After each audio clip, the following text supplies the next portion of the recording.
Amin. Baik, shalom dan selamat siang Bapak Ibu, shalom. Oke, pagi hari ini, pagi siang hari ini masih pagi atau udah siang ya? Saya akan sharing sedikit Bapak Ibu tentang sebuah kisah yang waktu saya baca ini hal yang menarik Bapak Ibu ya. Saya tidak siapkan PowerPoint, jadi Bapak Ibu yang bawa Alkitab boleh siapkan Alkitabnya sama-sama. Tim multimedia boleh bantu juga ya. Oh nggak bisa, belum bisa. Oke, jadi Bapak Ibu yang bawa Alkitab dan Alkitab boleh sama-sama disiapkan. Kisah Para Rasul 1. Ini adalah kisah sebelum kita masuk ke dalam sharing Bapak Ibu. Saya akan jelaskan. Ini adalah sebuah kisah yang terjadi sebelum Tuhan Yesus terangkat ke surga. Ya, nanti ini akan kita bahas saat hari Pentakosta. Ya, nanti akan kita bahas ke depan. Nanti beberapa waktu ke depan juga pasti gereja ini akan membahas tentang Roh Kudus. Ya. Jadi saya akan ajak setiap kita untuk kita melihat sebuah kisah yang terjadi sebelum Tuhan Yesus terangkat Bapak Ibu. Sebelumnya Bapak Ibu, sekali lagi saya mohon maaf saya tidak siapkan PowerPoint karena waktu menyiapkan PowerPoint ada kendala ya, jadi tidak bisa ditampilkan pagi hari ini. Saya mau sampaikan gini Bapak Ibu, sepanjang sejarah dunia ini ada, sepanjang sejarah bumi ini terbentuk Bapak Ibu, sudah banyak sekali tokoh-tokoh yang muncul, orang-orang yang muncul, dia ingin menjadi seperti Tuhan. Sekali lagi ya, saya ulangi. Sepanjang sejarah dunia ini ada Bapak Ibu, sudah banyak sekali muncul tokoh-tokoh, orang-orang yang ingin menjadi seperti Tuhan. Siapa yang pertama? Orang yang ingin seperti Tuhan. Siapa yang pertama? Hawa, ya kan? Adam dan Hawa. Karena diiming-iming oleh iblis. Kalau kamu tidak akan mati, kamu akan kekal segala macam. Keinginannya untuk menjadi seperti setara dengan Tuhan. Ya, Adam dan Hawa kita kenal. Lalu tokoh dunia ada yang namanya Hitler, kita tahu Bapak Ibu ya, bagaimana dia itu kejam sekali, dia ingin menguasai sesuatu, kejam sekali. Ya. Ada juga kalau mungkin Bapak Ibu yang teman-teman yang generasi saya tahu ada yang namanya seorang ilmuwan itu namanya Stephen Hawking. Kalau tahu ya, dia itu terkenal dengan ilmuwan yang sangat pintar dan tapi dia disabilitas, jadi dia pakai kursi roda gitu Bapak Ibu. Dia tidak percaya sama Tuhan, bahkan dia percaya bahwa otaknya itu melebihi daripada Tuhan. Dia ingin menjadi seperti Tuhan. Nah pertanyaannya Bapak Ibu, apakah betul menurut Bapak Ibu bisa nggak manusia itu seperti Tuhan? Jawab dalam hati saja, tidak usah dijawab. Karena khotbah itu tidak interaksi Bapak Ibu ya, tidak tanya jawab. Menurut Bapak Ibu, kira-kira manusia itu bisakah seperti Tuhan? Apakah betul-betul bisa manusia itu seperti Tuhan? Kalau kita lihat contohnya Bapak Ibu, Adam dan Hawa jatuh. Stephen Hawking akhirnya tidak dalam keadaan yang baik-baik saja Bapak Ibu. Nebukadnezar, Kaisar Nero, ya kan? Tidak dalam keadaan yang baik-baik saja. Saat mereka ingin menjadi seperti Tuhan, endingnya tidak baik-baik saja. Betulkah manusia bisa menjadi seperti Tuhan? Lalu gimana dengan lagu Ku mau sepertimu Yesus disempurna? Apakah betul kita bisa menjadi seperti Yesus? Betulkah? Mari jawab sama-sama di dalam hati. Kita akan sama-sama belajar sebuah kisah. Saya akan tunjukkan kisah yang terjadi setelah Yesus itu menampakkan diri kepada murid-muridnya. Perhatikan kisah para rasul yang pertama Bapak Ibu ya. Kisah Rasul yang pasal yang pertama kita mulai dari ayat yang ketiga sampai ayatnya yang ke-8 ya. Kita akan baca bersama-sama. Bapak Ibu perhatikan. Saya akan bacakan, Bapak Ibu menyimak. Kisah Para Rasul 1 ayatnya yang ketiga.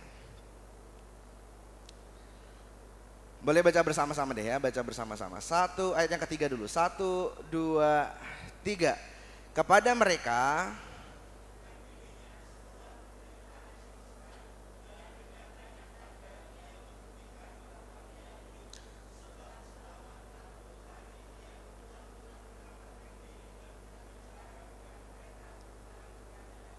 coba sama-sama katakan, Allahku adalah Allah yang hidup. 1, 2, 3. Katakan Yesus bangkit. 1, 2, 3. Ini menjadi poin yang penting Bapak Ibu di ayat ini.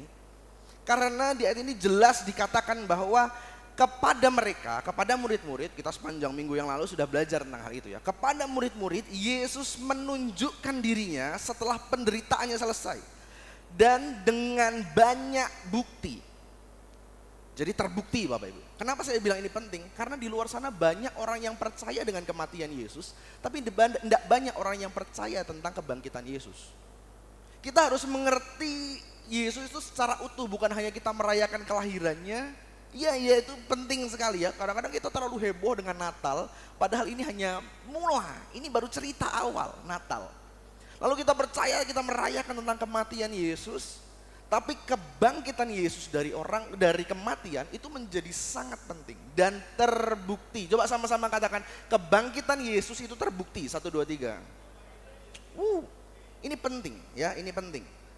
Kenapa ini menjadi penting? Karena kalau Yesus tidak bangkit dari kematian Bapak Ibu, semua yang dia lakukan selama di bumi itu omong kosong.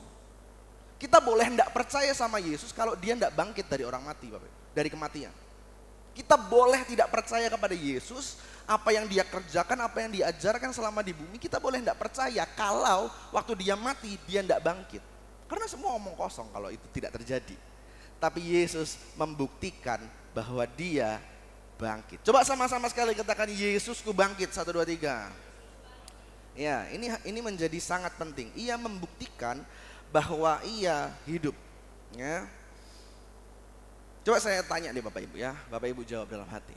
Apa kira-kira masalah terbesar umat manusia yang sampai sekarang belum ada solusinya? Apa yang menjadi masalah terbesar umat manusia? Sebenarnya apa yang jadi masalah terbesar umat manusia? Keuangan, keluarga, jodoh, ya kan? Masa depan, pendidikan.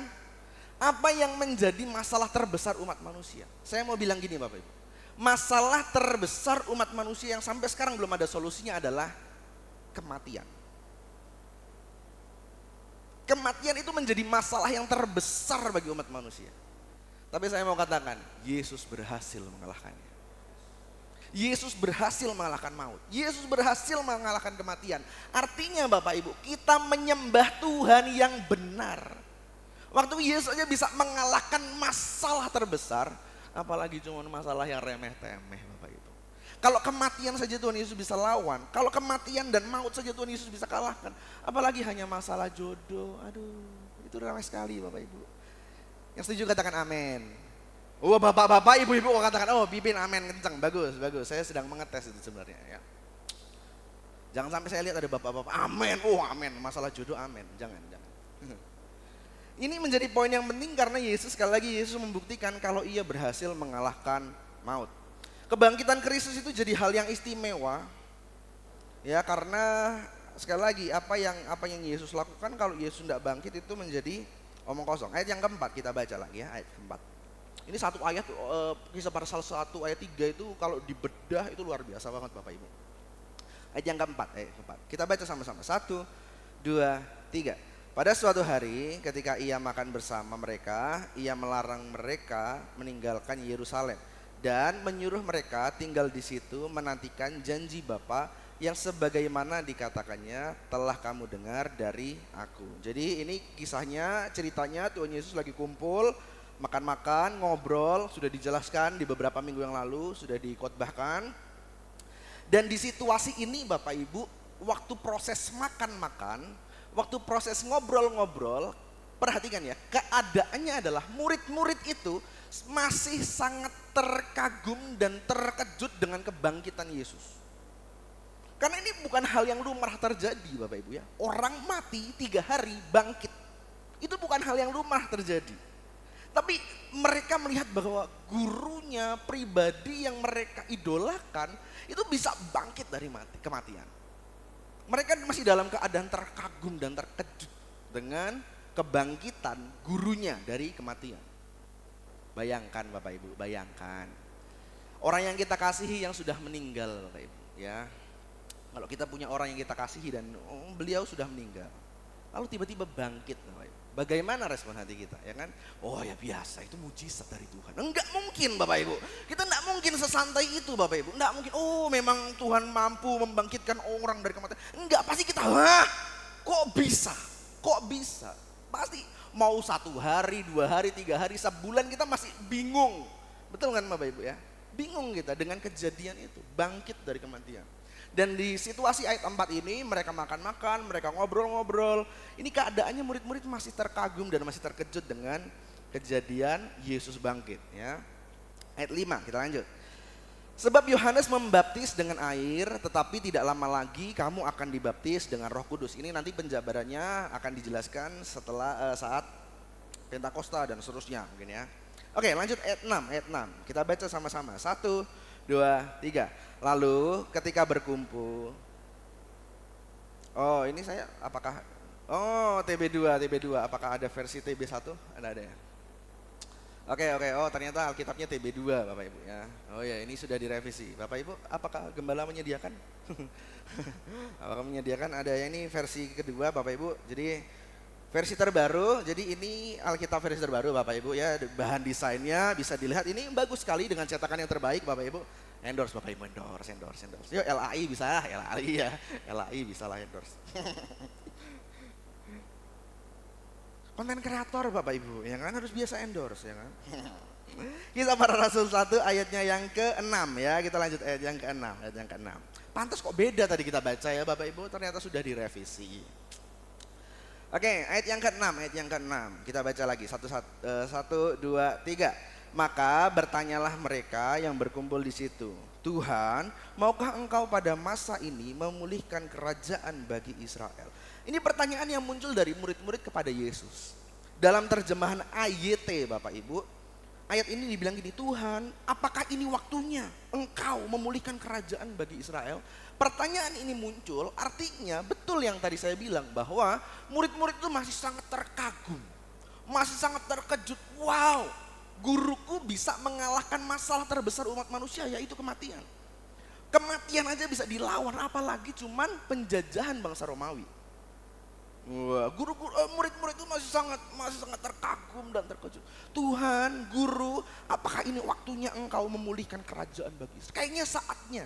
Murid-murid itu mengerti konsep bahwa Mesias akan datang dan akan menyelamatkan bangsa Israel. Murid-murid itu paham tentang konsep itu. Makanya waktu murid-murid melihat bahwa Yesus bangkit, wah ini momennya, ini saatnya untuk bangsa Israel lepas dari penjajahan bangsa Romawi. Ayat 6 ya. Bertanyalah mereka, berkumpul di situ, Tuhan maukah engkau pada masa ini? Sekarang Tuhan mau enggak? Tuhan saat ini memulihkan kerajaan bagi Israel. Ayat yang ke-7. 1, 2, kita baca bersama. 1, 2, 3. Jawabnya, engkau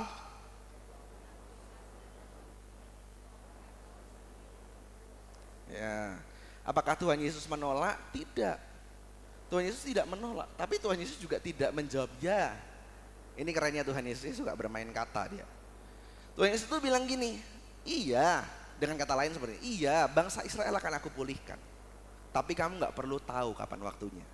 Ya gitu, dengan kata lain seperti itu, iya tenang saja, pasti aku akan memulihkan bangsa Israel, tapi murid-murid kalian gak perlu tahu kapan waktunya. Ayat yang ke-8, ayat yang terakhir yang kita baca. Ini ayat yang aneh menurut saya kalau saya baca bagian ini Bapak, ini ayat yang aneh sekali. Ayat 8, 1, 2, 3. Tetapi kamu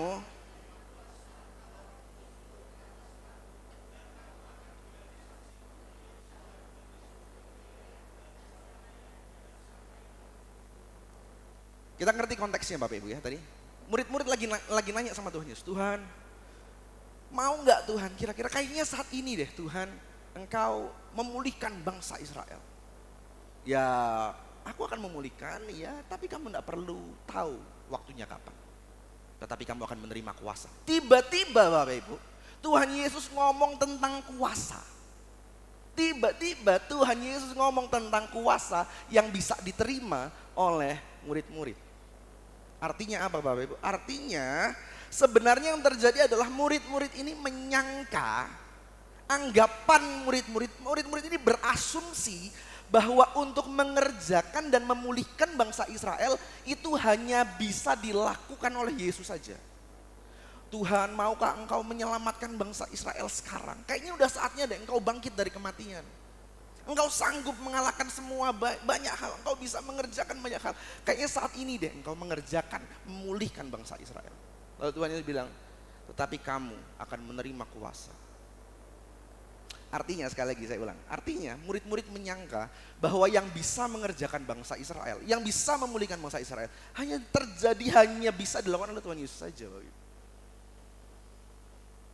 Makanya mereka meminta Yesus untuk memulihkan bangsa Israel. Tetapi Yesus berkata bahwa murid-murid juga akan punya kuasa yang sama dengan dirinya untuk mengerjakan, bukan hanya untuk Israel saja, tapi di ayat 8 dikatakan Yerusalem, seluruh Yudea, Samaria, dan sampai ke ujung bumi. Kadang-kadang kita tuh seperti murid-murid Bapak Ibu, sadar atau enggak, kadang-kadang kita tuh seperti murid-murid. Kita merasa bahwa kita ini enggak bisa apa-apa. Kita enggak punya kuasa, kita enggak bisa mengerjakan banyak hal. Kita enggak punya harapan, kita merasa bahwa kita ini enggak bisa apa-apa. Tapi sebenarnya firman Tuhan pagi hari ini berkata, setiap kita punya kuasa. Coba sama-sama katakan, aku punya kuasa. 1, 2, 3. Bapak Ibu sadar atau enggak, ini yang berkali-kali saya mau bilang Bapak Ibu. Tangan yang biasa Bapak Ibu pakai, ibu-ibu pakai untuk masak, tangan yang sama juga Tuhan bisa pakai untuk menyembuhkan orang. Mulut yang biasanya ibu-ibu, bapak ibu pakai untuk marahin anak mungkin ya kan, nasehatin anak. Mulut yang sama Tuhan bisa pakai untuk memperkatakan firman, orang sakit sembuh, bisa. Kepala, hati, mata, semua yang ada dalam diri kita Tuhan bisa pakai untuk jadi sarana kuasanya Tuhan Bapak Ibu. Sekali lagi sama-sama katakan, aku punya kuasa. 1, 2, 3. Makanya bertobat Bapak Ibu, kalau kita masih mengidolakan satu hamba Tuhan dan wah hamba Tuhan ini top chair Bapak Ibu, wah kalau ke sana wah top jos loh aja. Jadi hamba Tuhan itu seolah-olah jadi kayak dukun Bapak Ibu ya. Ayo kita ke sana, cari mujizatnya. Oh di sana gereja sana terkenal dengan mujizat penyembuhan. Oh yang lumpuh berjalan, oh, yang lumpuh melihat, yang buta berjalan. Bisa di sana, keren. Hati-hati dengan yang seperti itu Bapak Ibu. Hati-hati. Hati-hati dengan pengajaran yang mulai menyimpang, karena akhir-akhir ini banyak sekali, apalagi sosial media ya Bapak Ibu, sempat disinggung sama Pak Gem bahwa ada Kristen progresif, banyak sekali aliran-aliran yang menyesatkan, sepertinya benar. Tapi kalau ditelaah baik-baik, ada yang kurang benar dari situ, ada yang kurang tepat dari situ. Jadi hati-hati. Terus saya mau bilang hati-hati waktu kita ngelihat, wah hamba Tuhan ini tuh terkenal, dia ini bisa menyembuhkan, ayo kita ke sana. Pak, Bu, kuasa yang sama yang ada dalam diri Yesus ada juga dalam diri kita saat ini. Yang seperti yang 7 katakan amin. Ya. Kayak kisah Petrus di minggu lalu yang diceritakan oleh Pak Gembala, ya. Dia hilang harapan, dia kembali ke pekerjaannya yang lama, jadi penjala ikan, ya. Kita sering sekali merasa bahwa kita ini tidak bisa apa-apa, kita sering merasa bahwa kita tidak punya apa-apa, kita nggak punya kuasa sama sekali. Makanya kita sering khawatir, takut akan masa depan, khawatirnya berlebihan. Khawatir boleh menurut saya Bapak Ibu. Ya. Tapi biasa aja, nggak usah terlalu gimana-gimana banget, ya, nggak usah gimana-gimana banget. Makanya kita jadi sering takut sama setan. Ayo Bapak Ibu. Jujur Bapak Ibu ya, jujur. Ini bukan saya merendahkan sebuah golongan manusia Bapak Ibu, tapi saya jauh lebih takut banci daripada setan Bapak Ibu. Betul. Saya takut sekali Bapak Ibu, takut sekali. Betul. Apalagi di Jogja, di alun-alun kidul. Wah, ya kan, orang-orang Jogja pasti tahu. Itu sarangnya Bapak Ibu ya. Niat kita adalah kita ingin have fun, kita melihat 2 pohon yang nggak ngapa-ngapain itu Bapak Ibu ya kan. Sambil menikmati jajanan malam hari, tiba-tiba ada yang goyang-goyang. Takut saya Bapak Ibu. Takut saya Bapak Ibu. Pertama kali saya ke Jogja Bapak Ibu. Maksudnya pertama kali saya mengalami kejadian penampakan yang sangat mengerikan itu Bapak Ibu, ya kan.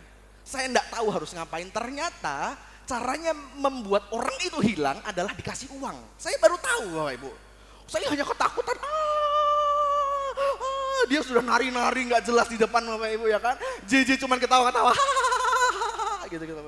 Saya nggak tahu, dia nggak tahu. Oh ternyata kasih uang. Ya. Takut Bapak Ibu saya sama banci. Saya lebih takut banci daripada takut setan Bapak Ibu. Jadi Bapak Ibu Saudara ada yang takut setan? Bapak Ibu tolong sekali lagi kalau ngajarin anak-anak nggak usah ditakut-takutin pakai setan Bapak Ibu. Kasihan setannya, ya kan? Setannya nggak ngapa-ngapain. Nanti jangan ke situ, nanti gelap loh di situ, nanti ada setannya, setannya aku nggak ngapa-ngapain kok, ya kan? Nggak usah ditakut-takutin pakai setan, jangan. Kalau memang mau ngasih tahu jujur aja, nggak usah pakai mitos-mitos. Jangan keluar malam nanti diculik wewe, ya kan? Wah, apa wewe? Nggak usah. Kalau kasih tahu nggak boleh keluar malam karena ini, jelas aja, nggak usah pakai mitos, ya. Makanya kadang-kadang kita masih takut sama setan karena kita ngerasa kita nggak punya kuasa, takut merinding, ya kan? Kita minder dengan keadaan diri sendiri. Aduh, aku nggak bisa.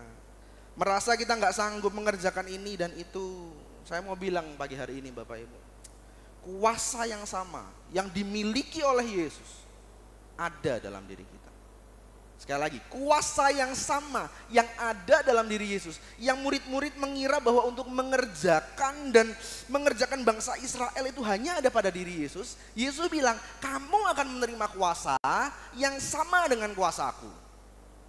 Artinya sekali lagi saya mau bilang, kuasa yang sama yang ada dalam diri Yesus ada dalam diri kita, ya. Kira-kira kuasanya apa saja? Coba buka, bantu multimedia, Markus 16 ayat 17 sampai 18. Markus 16 ayat 17 sampai 18. Gampang tuh ingatnya, 16, 17, 18. Markus 16, 17, 18.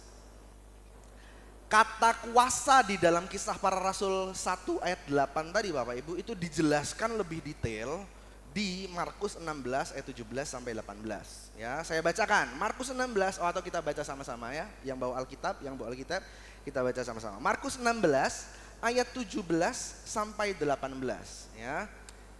Sama-sama kita baca. 1 2 3. Tanda-tanda ini akan menyertai orang-orang yang percaya. Mereka akan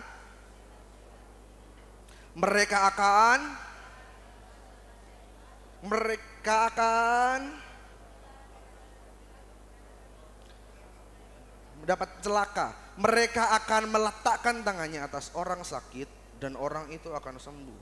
Wah, ini peristiwa yang sama Bapak Ibu. Jadi kata kuasa di dalam Kisah Para Rasul 1 ayat 8 ini dijelaskan di Markus. Jadi kuasa, kamu akan menerima kuasa. Artinya dengan kata lain, kamu akan bisa mengusir setan-setan demi namaku. Kamu akan bisa berbicara dalam bahasa-bahasa yang baru bagi mereka. Kamu bisa memegang ular. Kamu bisa minum racun maut. Tapi jangan dicoba Bapak Ibu. Itu bukan aku punya kuasa, aku minum racun maut, minum gelak mati Bapak Ibu, jangan ya.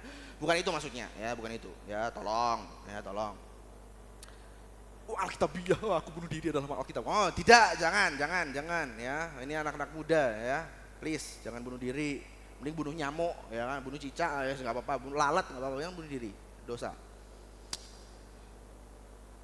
Kamu akan menerima kuasa, kamu akan bisa berbicara dalam bahasa-bahasa yang baru, kamu bisa memegang ular, kamu nggak akan mati kalau kamu minum racun maut, kamu nggak akan dapat celaka, kamu kalau meletakkan tangan atas orang sakit, orang itu akan sembuh. Kuasa yang sama yang dimiliki oleh Yesus bisa terjadi dalam hidup kita. Tapi saya mau bilang, ada beberapa kuasa yang bagi kita tidak perlu Bapak Ibu. Kuasa yang ada dalam diri Yesus itu tidak perlu dalam hidup kita. Kayak kuasa berjalan di atas air, nggak perlu kita Bapak Ibu. Untuk apa? Ya kan? Untuk apa? Kita bisa itu tuh untuk apa? Kan? Nggak penting ya. Tiba-tiba lagi banjir langsung, Tuhan, kuasamu bekerja, jalan gitu dia. Ya, nggak penting Bapak Ibu. Yang lain aja hanyut, masa kita hanyut lah, korsa, ya kan? Satu hanyut, semua hanyut, enggak ya?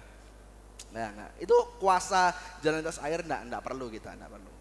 Kuasa bangkit dari kematian setelah 3 hari mati enggak perlu juga Bapak Ibu ya, enggak perlu. Tiba-tiba bangkit udah di peti juga udah gelap, mati lagi kan, enggak perlu.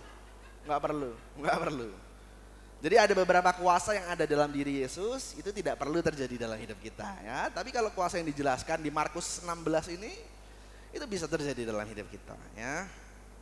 Gimana, kembali lagi ke Kisah Para Rasul 1 ayat 8. Gimana caranya untuk kita bisa dapat kuasa yang sama seperti kuasa yang dimiliki oleh Yesus? Coba kita lihat lagi. Kisah Para Rasul 1 ayat 8. Sekali lagi kita baca sama-sama ya Bapak Ibu ya. Kisah Para Rasul 1 ayat 8. 1, 2, 3. Tetapi kalau dan kamu akan menjadi saksiku di Yerusalem dan di seluruh Yudea dan Samaria dan sampai ke ujung. Kamu akan menerima kuasa kalau Roh Kudus turun ke atas kamu. Nanti ini khotbah ini akan banyak dipelajari dan dibedah saat Pentakosta mungkin ya. Kamu akan menerima kuasa kalau Roh Kudus turun ke atas kamu. Sekali lagi saya ulang. Kita akan menerima kuasa kalau Roh Kudus turun ke atas kamu. Nanti besok kalau kita merayakan Pentakosta Bapak Ibu, kita tidak sedang meminta lagi Roh Kudus turun, karena Roh Kudus sudah turun. Roh Kudus sudah dicurahkan, Roh Kudus sudah diberikan. Ya, kita merayakan Pentakosta bukan dalam rangka kita meminta untuk Roh Kudus turun, karena Roh Kudus sudah turun. Ya, sekarang kita ngerti Bapak Ibu, ada ayat yang berbicara bahwa aku akan pergi kepada Bapa dan aku akan minta penolong yang lain. Tahu ya, kita pernah tahu ayat itu ya Bapak Ibu? Atau buka tolong multimedia. Yohanes 14 ayat 16. Yohanes 14 ayat 16. Ini ayat yang bilang, aku akan meminta penolong yang lain. Tahu ya ayat itu ya Bapak Ibu ya? Tahu ya? Saya selalu suka tertarik dengan kata yang lain di ayat ini. Saya jelaskan lagi, mungkin saya udah pernah jelaskan. Kata yang lain di ayat ini, Yohanes 14 ayat 16. Kata penolong yang lain, parakletos yang lain. Kata yang lain ini punya arti yang dahsyat Bapak Ibu. Di dalam bahasa Yunani ada dua kata yang menunjukkan yang punya arti yang lain. Sekali lagi, dalam bahasa Yunani itu ada dua kata. Ada dua kata yang menunjukkan yang punya arti yang lain. Yang pertama adalah heteros dan yang kedua adalah alos. Sekali lagi, yang pertama adalah heteros, yang kedua adalah alos. Heteros ini yang lain tapi betul-betul beda. Nanti saya jelaskan. Berbeda tapi berbeda. Sementara alos ini berbeda tapi sejenis. Contoh, waktu saya minum aqua misalnya Bapak Ibu ya, minum aqua. Lalu habis, lalu saya bilang, Hazel tolong boleh nggak ambilkan aqua lagi minum, Kak Fian pengen minum. Hazel ngambilin aqua lagi Bapak Ibu. Ini adalah alos, berbeda tapi sejenis. Gitu ya Bapak Ibu ya. Sementara kalau Hazel, Kak Fian haus nih, tolong ambilin minum dong. Hazel tiba-tiba bawa Coca-Cola dari Bu Eli. Ya kan? Ini berbeda tapi jauh berbeda antara aqua dan Coca-Cola. Ngerti ya Bapak Ibu bedanya ya? Itu heteros, berbeda tapi berbeda. Sementara alos itu berbeda tapi sama-sama sejenis. Nah yang dipakai kata di ayat ini, aku akan minta kepada Bapa dan ia akan memberikan kepadamu seorang penolong yang lain. Yang lain ini dipakai kata alos. Artinya aku akan memberikan kepadamu penolong yang berbeda dengan aku, tapi kuasanya, kehadirannya, kemampuannya itu sama, sejenis dengan aku. Dan kita tahu ini merujuk kepada Roh Kudus. Makanya kita ngerti sekarang arti ayat ini Bapak Ibu. Kamu akan menerima kuasa kalau Roh Kudus turun ke atas kamu. Kamu akan menerima kuasa, kamu akan mampu melakukan banyak hal, kamu akan punya kuasa kalau ada parakletos yang lain ini turun ke atas kamu. Kenapa? Karena parakletos yang diterima oleh murid-murid pada saat itu punya kuasa yang sama seperti Yesus. Sekali lagi, jadi bagaimana caranya untuk kita punya kuasa? Kita mengerti bahwa kita bisa menerima kuasa karena Roh Kudus turun ke atas kamu. Kesimpulan. Kebangkitan Yesus dari kematian, yang pertama, kebangkitan Yesus dari kematian membuktikan bahwa ia benar-benar Tuhan. Sekali lagi saya ulang, kesimpulan yang pertama, kebangkitan Yesus dari kematian membuktikan bahwa dia benar-benar Tuhan.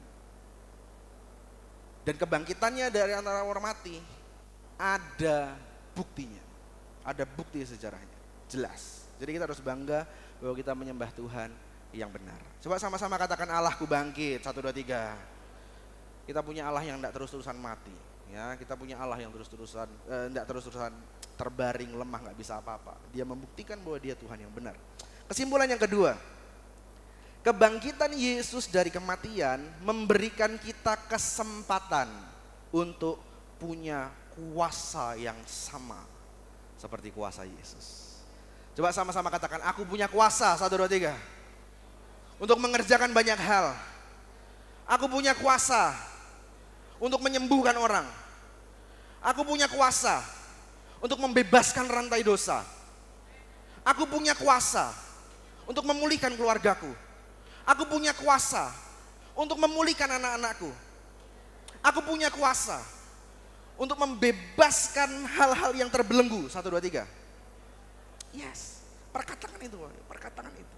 Jangan kita lemah. Jangan terus kita kayak, aduh aku gak bisa apa-apa. Ya yang bisa cuman Pak Denny. Pak Denny bantu doa. Pak Denny selalu berharap kepada hamba Tuhan. Boleh minta doa? Boleh, boleh. Walaupun saya pelayanan Bapak Ibu, sekarang tuh trennya udah berbeda Bapak Ibu. Kalau dulu jemaat dilayani oleh hamba Tuhan dari luar, setelah selesai ibadah, Pak doakan kami Pak. Wah kan gitu kan trennya dulu gitu ya Pak, Bapak Ibu ya. Aduh nyamperin hamba Tuhan, Pak boleh doakan kami. Kalau sekarang Bapak Ibu, Pak foto dulu Pak. Ya itu trennya sekarang itu Bapak Ibu, trennya ya. Nyamperin hamba Tuhan untuk foto, bukan untuk minta doa ya kan. Trennya sekarang seperti itu. Minta doa kepada hamba Tuhan boleh? Boleh. Tapi mari sadari betul Bapak Ibu bahwa waktu Tuhan Yesus mati, tirai terbelah, kita punya akses langsung kepada Bapa. Kita punya akses langsung kepada surga. Waktu Tuhan Yesus bangkit itu semakin membuktikan bahwa Tuhan ini pribadi yang kita sembah itu Tuhan, ya. Pribadi yang kita sembah itu betul-betul Allah. Dan itu memberi kesempatan kepada kita untuk kita mengerti bahwa kuasa yang dipunya oleh Yesus itu juga ada dalam diri kita. Asal terima Roh Kudus. Amin firman Tuhan. Saya serahkan kepada Bapak Gembala. Haleluya, puji Tuhan. Murid-murid berpikir hanya skop Israel yang dipulihkan. Ia bertanya, Yesus, maukah engkau memulihkan kerajaan Israel pada saat ini juga? Tapi Yesus dia pikir sampai ujung bumi. Global.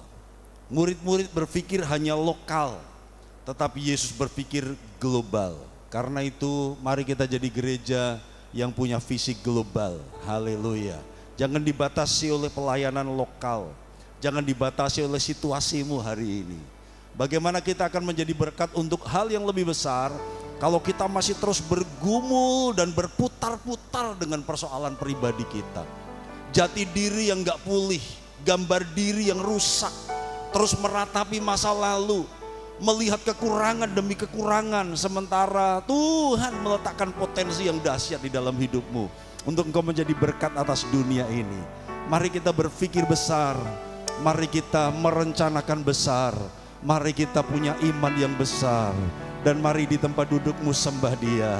Katakan, Tuhan aku perlu kuasa itu, Tuhan aku perlu kemuliaan-Mu lebih lagi bekerja, aku perlu penolong yang lain, aku perlu perjumpaan pribadi dengan Roh Kudus. Karena hanya Roh Kudus yang memampukan aku bisa menjadi saksi.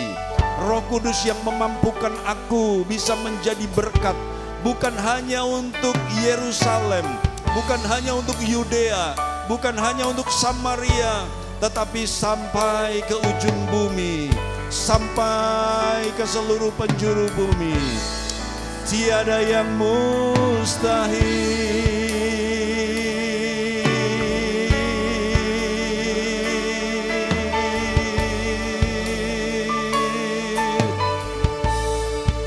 Become limitless generation. Jadilah generasi yang tidak terbatas. Keluar dari batasan-batasan pikiranmu pagi hari ini. Keluar dari batasan-batasan situasimu hari ini. Limitless generation, haleluya.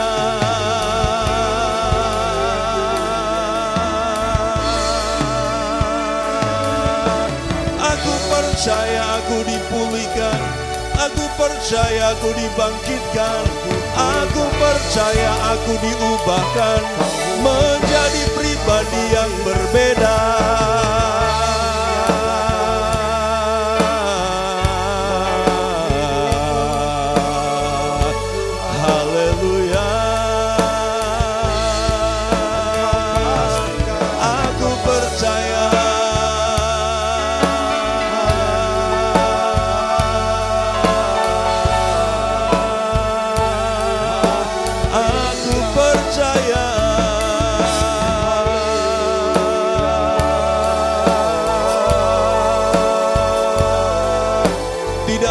sanggup menghalangimu.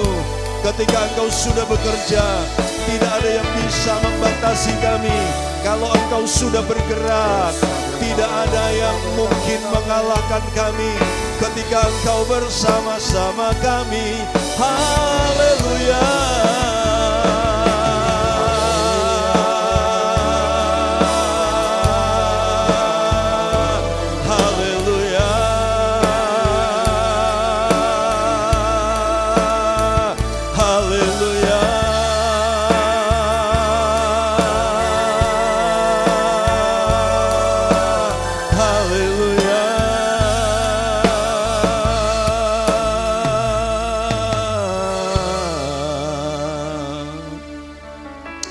Tuhan taruh di hati saya untuk berdoa mengatasi setiap kebaperan dalam perasaan dan hatimu.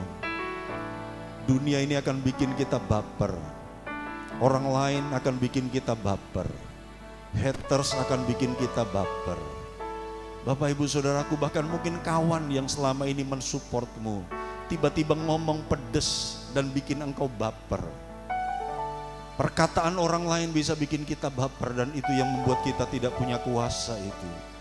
Mari serahkan perasaan-perasaan hatimu kepada Tuhan pagi hari ini. Habis gelap terbitlah terang. Kata Paulus kepada jemaat di Korintus. Ingat bahwa Kartini mungkin dia baca Alkitab. Karena Korintus menyatakan habis gelap terbitlah terang. Jelas kalimat itu ada.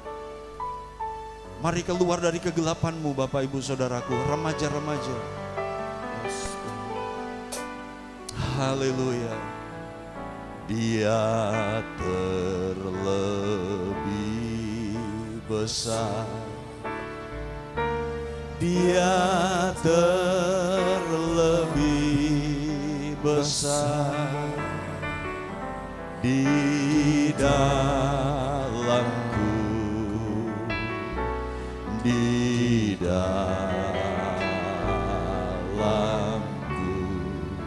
Ada Yesus yang lebih besar dari persoalanmu. Ada Yesus yang lebih besar dari ketakutan-ketakutanmu. Ada Yesus yang lebih besar dari kebaperanmu. Di dalamku selama-lamanya. Dia terlebih besar. Dia terlebih besar. Dia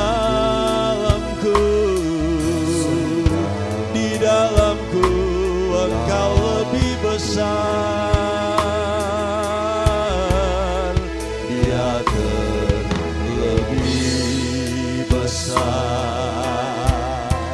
Dia terlebih besar.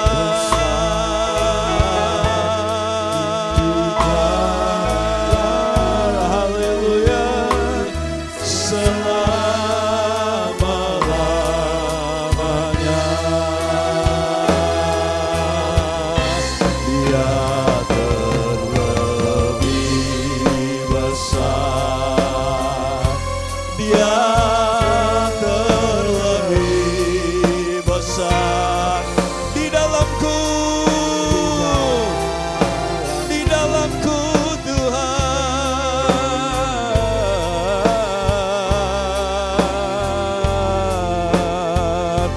Terlebih besar, dia terlebih besar, dia terlebih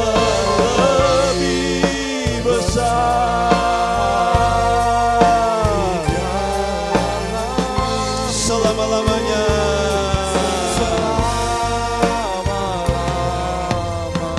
Saya undang remaja, engkau yang belum menikah berdiri bersama-sama. Remaja saja yang belum menikah, engkau berdiri. Engkau bukan generasi stroberi. Engkau bukan generasi yang eksotik, tetapi lemah. Engkau bukan generasi stroberi yang eksotik tetapi rentan, gampang rapuh. Remaja-remaja nyanyikan, Yesus terlebih besar. Remaja saja nyanyi.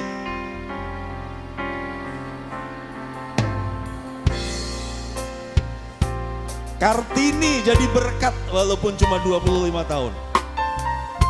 Yesus jadi berkat walaupun cuma 33,5 tahun. Katakan Yesus terlebih besar.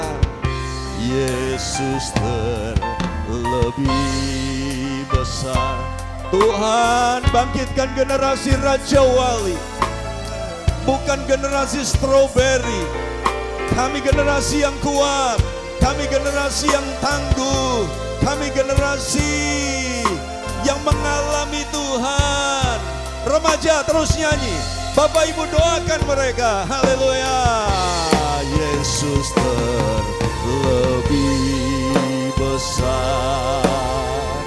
Yesus Amin. Jumpai anak-anak kami Tuhan. Jumpai anak-anak kami. Karisma Youth menjadi generasi yang berbeda. Karisma Youth menjadi generasi dengan berkat level global. Haleluya. Dia Yesus terlebih besar di dalamku. Haleluya.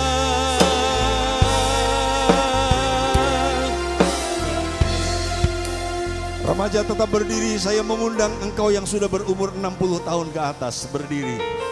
Yang di lantai 1, yang di lantai 2. Engkau yang sudah berumur 60 tahun ke atas, mari angkat tanganmu. Katakan, Tuhan, Engkau lebih besar. Engkau lebih dahsyat dari persoalan-persoalan di masa tuaku. Engkau lebih dahsyat dari persoalan-persoalan kesehatan, keluarga, apapun pergumulan-pergumulan hatimu. Orang tua, angkat tanganmu.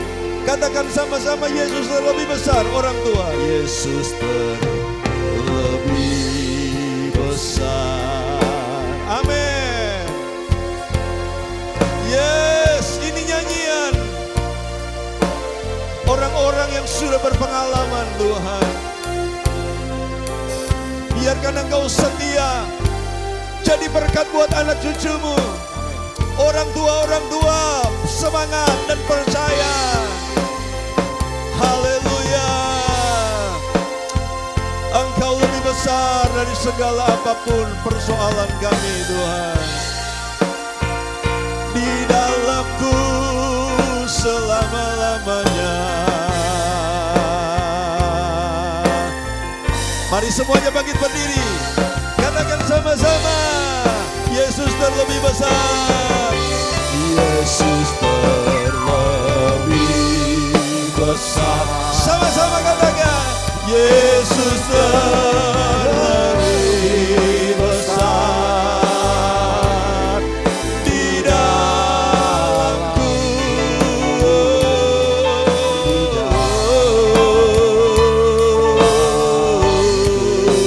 Yesus terlebih besar. Yesus terlebih besar. Engkau lebih besar. Lebih besar di dalamku selama-lamanya.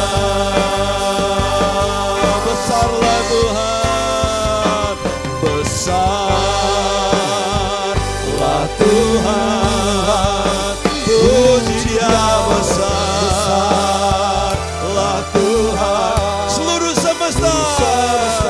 Besar dan ajaib Kau Tuhan, besar Tuhan, besarlah Tuhan, puji Dia besar. Amin. Seluruh semesta besar, ajaiblah Tuhan. Sekali lagi besarlah Tuhan, besarlah Tuhan, puji Dia besar. Seluruh semesta ajaib dan besarlah Tuhan. Mari sekarang berkati Indonesia. Mari sekarang kita berdoa buat Indonesia. Keluar dari persoalanmu, jadi berkat atas Indonesia. Tuhan, kami berkati Indonesia. Kami berkati Indonesia. Di hari Kartini ini kami berkati Indonesia. Seluruh semesta besar, seluruh semesta ajaib dan besarlah Tuhan. Seluruh semesta ajaib, seluruh semesta ajaib dan besarlah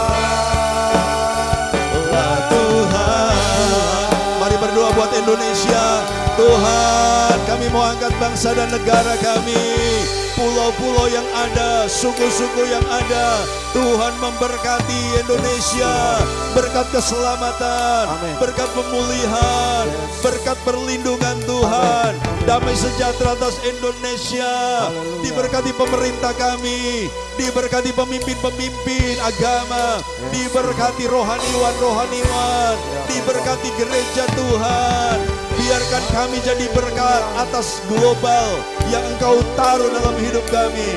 Diberkati Indonesia, suku-suku bangsa, pulau-pulau, kota-kota dan desa-desa. Diberkati Tuhan. Kuatkan hamba-hambamu, kuatkan anak-anakmu. Biarkan tubuh Kristus dibangkitkan, dipulihkan atas Indonesia. Dan biarkan dari gelap terbitlah terang seperti kata firman-Mu. Indonesia tidak lagi ada dalam kegelapan. Indonesia akan dinaungi terang. Indonesia akan melihat terang yang besar. Sebab terang itu sudah datang. Pulau-pulau akan ketemu terang. Tuhan, suku-suku bangsa akan ketemu terang. Dan biarkan Indonesia akan terus semakin diberkati Tuhan. Kami berdoa untuk putusan MK besok Tuhan. Dalam rencana Mahkamah Konstitusi akan memutuskan sengketa pilihan presiden. Seperti apapun keputusannya, Tuhan, kami menghancurkan roh-roh baper dalam nama Yesus. Kami menghancurkan roh-roh yang sakit hati, kemarahan dan kecewa dalam nama Yesus. Apapun keputusannya, biarkan Indonesia tetap damai sejahtera. Dan biarkan gereja tetap melanjutkan misi dan visinya dari Tuhan. Terima kasih Tuhan. Bangkitkan setiap keluarga di tempat ini. Bangkitkan setiap umat-umat Tuhan. Bangkitkan setiap anak-anak-Mu Tuhan. Mereka punya pergumulan, tapi kami tidak mau berhenti di pergumulan kami. Karena kami ditentukan jadi besar dan perkasa. Kami tidak harus meratapi pergumulan kami sendiri. Sebab ada beban yang lebih besar daripada persoalan kami. Tuhan, buka cakrawala kami berpikir untuk melihat bahwa Tuhan mau pakai kami. Amin. Biarkan kami bangkit dari kelemahan, kami bangkit dari keterbatasan, dan kami menjadi berkat. Amin. Terima kasih Tuhan. Dan sekarang terimalah berkat anugerah dari Allah Bapa, kasih sayang anaknya yang tunggal, persekutuan Roh Kudus, memelihara roh jiwa tubuhmu sempurna tak bercacat. Dan biarkan Tuhan memeliharamu sampai Dia menjemput gerejanya. Diberkati dengan keberhasilan yang maksimal. Diberkati dengan perlindungan yang sempurna. Diberkati dengan keberuntungan yang ajaib. Immanuel, Tuhan besertamu dalam nama Yesus. Haleluya. Amin. Selamat pagi, shalom. Tuhan memberkati semuanya.